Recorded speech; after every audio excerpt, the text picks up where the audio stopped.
Humihirit ng dagdag na budget ang Armed Forces of the Philippines para ipambili ng mga bagong radar na gagamitin sa pagbabantay sa ating teritoryo sa West Philippine Sea. Sinabi yan ng AFP sa pag-iinspeksyon kanina sa Pag-asa Island kung saan tanaw ang mga barko ng China. Nasa frontline ng balitang yan, si Mayan Los Baños. Mahigit 1.5 oras mula sa Puerto Princesa, Palawan, mararating na ang Pag-asa Island. Ito rin ang nag-iisang barangay ng Bayan ng Kalayaan sa Palawan. Mula sa sinakyan naming military plane, tanaw na tanaw ang isla, lalo ang puting buhanging pumapalibot dito. Hindi malayo sa runway kung saan kami lumapag, makikita ang nakawagayway na watawat ng Pilipinas, ang malinis na tubig sa dagat at ang kaliwat kanang construction. First time natin dito sa Pag-asa Island. Lumapag tayo ng pasado alas 12 ng tanghali. So, obviously napakainit. Pero isa sa mga tumambad sa atin dito. Itong eskwelahan, dating eskwelahan na di na magamit kasi wala ng pader, wala ng bubong. Nasira daw yan ng bagyong Odette. Ayon kay Kagawad Julie Mendoza na nakilala ko dito sa Pag-asa Island, isa raw talaga sa hiling ng mga nakatira dito ay maayos na eskwelahan para sa kanilang mga anak. School po sana namin, yun talaga ang pinaka-importante po kasi yung mga bata kahit saan-saan lang sila tinuturuan kung saan ang may bakanting buildings dito doon. Wala ring ospital sa isla kaya mahirap ang magkasakit. Pagdating sa pagkain, bagamat libre ang bigas ng mga residente dito, minsan nakukulangan daw talaga sa ulam lalo't wala rin silang palengke. Kaya ang diskarte nila sa pagkain, magtanim ng gulay at mag-alaga ng mga manok at baboy.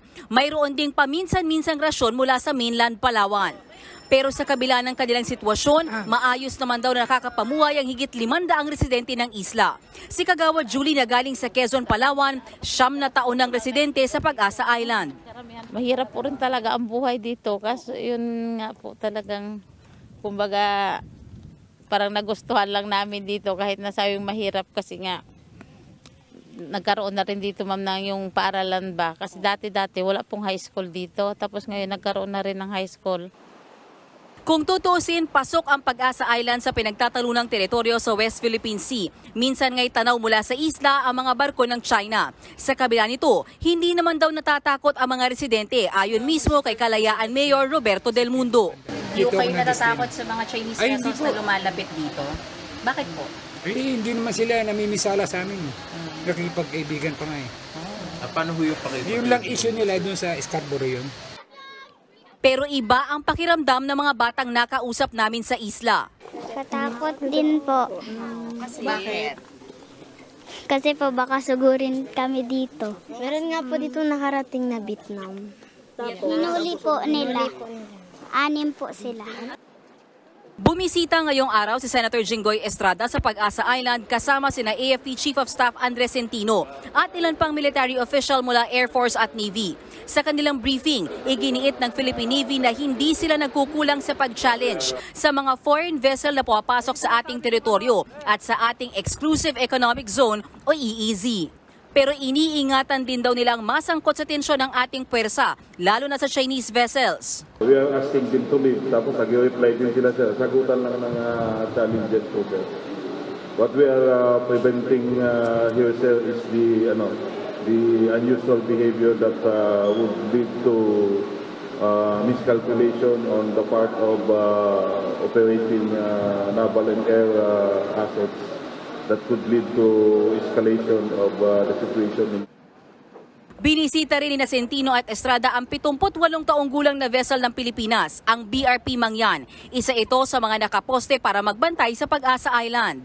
Mula rito sa BRP Mangyan na logistics and supply ship ng Philippine Navy, makikita nyo doon, tanaw na tanaw yung mga Chinese fishing vessels. Nakakabilang ako ng mga 8 hanggang 9. Ayon sa mga tropa dito, pag ganyan nakalapit na 3 to 4 nautical miles na lang mula dito sa Pag-asa Island, niraradyohan na yan para lumayo sila. Yung iba daw nakikinig, umaalis, pero yung iba nananatili sa kanilang posisyon.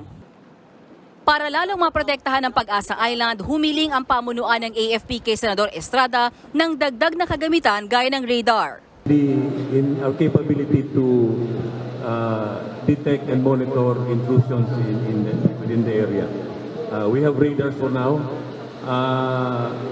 but we need additional equipment so that we have that capability from may papasok sa ating exclusive economic zone, about 200 nautical miles, malaman natin kung anong aircraft or vessel pumapasok.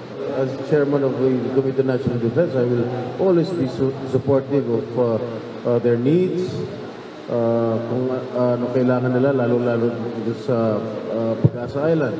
And I will try to talk with my fellow senators to increase the budget for the Department of for the Armed Forces of the Philippines. Hinikayat naman ng lokal na pamahalaan ng Pag-asa Island na subukan silang bisitahin ng mga turista, lalo na yung mahilig sa diving at sa beach. Nagbabalita mula sa Frontline, Mean Los Baños, News 5. Mga kapatid, Cheryl Cosin po, huwag maging huli at maging una sa lahat para sa tuloy-tuloy na balitaan at karagdagang impormasyon sa mga napapanahong issue ng lipunan. Tumutok lamang at mag-subscribe sa social media pages ng News 5.